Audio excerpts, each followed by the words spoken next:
about three referees, it's a kind of a metaphor of like a woman being in a kind of a man's world, kind of showing the three different stories, three different types of females and types of characters in the very male-dominated football world. I actually like the movie, but there was one comment that was made by the older lady who had a cancer. And she said something in the movie. She said, it doesn't matter if you're a woman, when you go to our camp, they expect you to fail.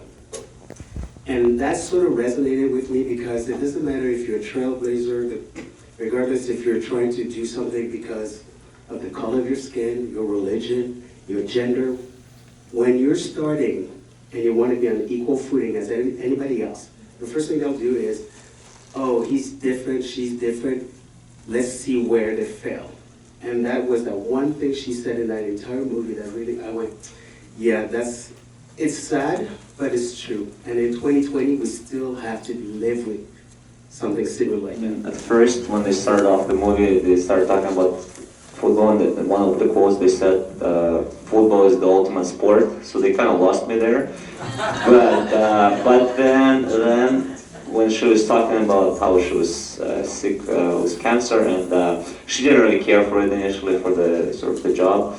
And then when some people said that, we're not gonna, officiate with the woman, she's like, oh, well, you are the ones leaving because I'm staying. So then they got my attention back. Yeah, you got to the heart of the story, right? So you forget. Yeah, so you got to, people, in the United States, you got to remember that football is the ultimate, not even sport, it's the ultimate. Like I think last year, the top 50 shows in the United States, 48 of the top 50 shows were football games.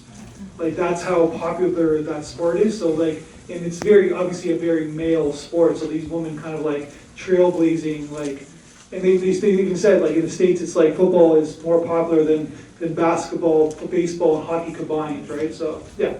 So that's like the context of what they're trying to say. Yeah, as an American, I can actually attest to the fact that, we're a very football and masculine society. But at the same time, it was really interesting because I think that this documentary offered a really interesting perspective on the whole referee thing or concept, I guess.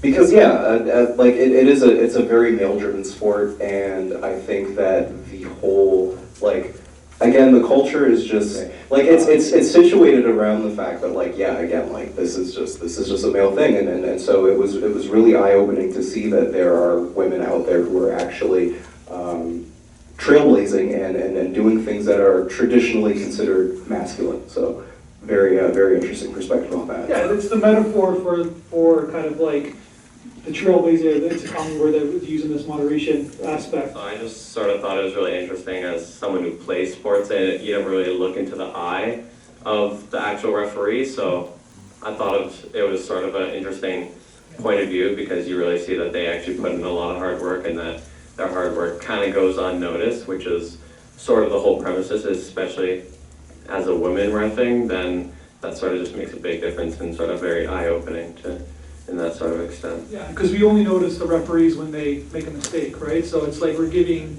a context to these human beings. Something else that I liked as well, and sort of like a theme in all of the other films too, is all these people were doing difficult things to prove that they do belong in those situations or in those scenarios.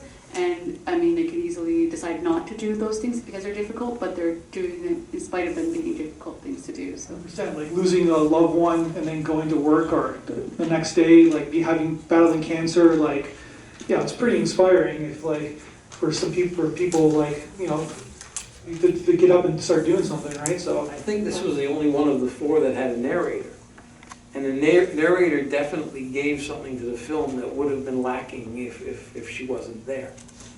So that was a good choice to make. I knew someone who wanted to make a film like this and talked herself out of it because thought, nobody would ever be interested in this. So the lesson from that is, if you want to do something, do it. Don't talk yourself out of your dreams. easier said than done.